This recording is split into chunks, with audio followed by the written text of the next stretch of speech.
News కు స్వాగతం. ఈ రోజు వార్తల్లో ముఖ్యాంశాలు.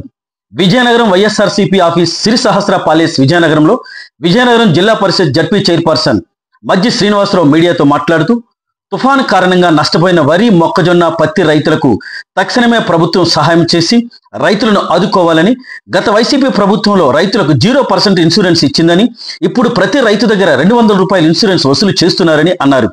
తప్పుడు గుణాంకాల ద్వారా నష్టపరిహారాన్ని తగ్గించే ప్రయత్నం చేయవద్దని ప్రభుత్వానికి హితవు పలికారు. కొంతమేర దాని ప్రభావం తగ్గడం వలన ముఖ్యంగా ఉత్తరాంధ్ర ప్రాంతంలో అధిక వర్షపాతం నమోదైనప్పటికీ గాలులు లేకపోవడం వల్ల కొంతమేర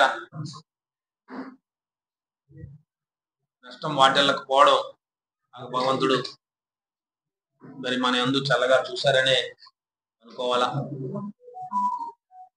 మరి అనేక సందర్భాల్లో తుఫాను రావడం, ఎందుకంటే మన తీర ప్రాంతంలో ఉన్న వాళ్ళం కాబట్టి తుఫాను ప్రభావం ముఖ్యంగా ఉత్తరాంధ్ర ప్రాంతంలో అధికంగా, తీర ప్రాంతంలో జిల్లాలకు అధికంగా ఉన్నప్పటికీ మరి ముఖ్యంగా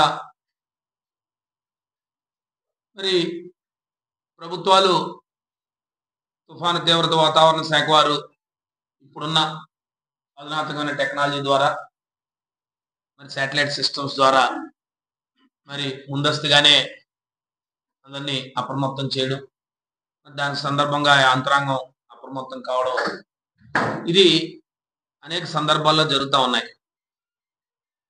మరి గత ప్రభుత్వంలో సుమారుగా ఒక 3 తుఫాన్లు వచ్చినప్పటికీ మరి తుఫాను రావడం అంటే ప్రజల తాలూకు ప్రాణాలు కాపాడుకోవడం, ఎక్కడా కూడా అవకాశం ఉన్నంత వరకు ప్రాణ నష్టం జరగకుండా చూడడం అనేది ముఖ్యంగా ప్రభుత్వాల మీద ఉంటుంది. మరి నేను ఈ రాష్ట్ర వ్యాప్తంగా ఈ తుఫాన్లో చూస్తూ ఉంటే సుమారుగా నిన్నటి లెక్కల ప్రకారం ఎనమండుగురని నిన్నటికి తేలింది. ఇంకా నిన్న ఒక డాడీ అయింది. ఒక 9వ ప్రమాదం కూడా నిన్నే జరిగి సుమారుగా మన ప్రాంతంలోనే, మన పక్కనున్న పెద్దరావ మండలంలో, విశాఖ జిల్లాలో ఒక బాలిక కొట్టుకుపోవడం, ఒక వాగులో తునిపాలెం దగ్గర మధ్య గ్రామానికి ఆనుకున్న తునిపాలెం గ్రామంలో ఒక అమ్మాయి చదువుకున్న 7వ క్లాస్ చదువుతున్న అమ్మాయి తన స్నేహితులు కలిసి ఆ వాగు దాటుతూ ఉంటే ఇంకా అధికంగా నీరు రావడం వలన వాగులో కొట్టుకుపోవడం జరిగింది. మరి ఉదయాన్నే కూడా మృతదేహం కూడా ఎందుకు రైతులు చాలా ఇబ్బంది పడతా ఉన్నారు. ముఖ్యంగా వరి కానీ, మొక్కజొన్న కానీ, పత్తి కానీ, ఈ 3 పంటలు పూర్తిగా నష్టం జరిగింది.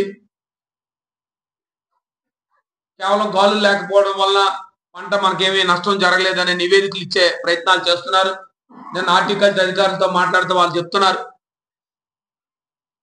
సుమారుగా ముందు వచ్చి ఒక 4 హెక్టార్లు అన్నారు, తర్వాత 10 హెక్టార్లు. ఏంటంటే జిల్లా అంతా 10 హెక్టార్లు ఏంటి, ఎక్కడ చూసినా అరటి తోటలు పడిపోయి, బొప్పాయి పంట పడిపోయింది, కాయగూరలు పూర్తిగా సబ్మర్జ్ అయిపోయి, వెజిటబుల్స్ అన్ని కూడా అవన్నీ పాడేయి అంటే, లేదు సార్ ఇంకా వెళ్తున్నాం సార్ అంటే, మనం స్పందిస్తే వాళ్ళ స్పందన వచ్చి ఒకలా ఉంటుంది. అదే ఇంకా డీటెయిల్ ఎన్యూమినేషన్ ఎప్పుడు చేశారు, మీరు ఏ ప్రాంతంలో ఎన్యూమినేషన్ చేశారు, నాకు డేటా ఇవ్వండి అని అడిగితే, లేదు సార్ ఇంకా జరుగుతూ ఉంది. నేను మీ ద్వారా జిల్లా అధికారులు తెలియజేస్తా ఉన్నాను, జరిగిన నష్టాన్ని ప్రభుత్వానికి పూర్తి స్థాయిలో నివేదిక ఇవ్వండి, క్షేత్రస్థాయికి అధికారులు పంపించండి. ఎందుకంటే ఇవాళ సచివాలయ వ్యవస్థ ద్వారా ప్రతి ఆర్బీకేకి మీరు చెప్పే రైతు సేవా కేంద్రంలో ప్రతి అగ్రికల్చర్ ఎస్టేట్ ఉన్నారు. ఎందుకు మీరు ఈ నివేదికలు ఇస్తున్నారో కూడా నేను తర్వాత చెప్తాను.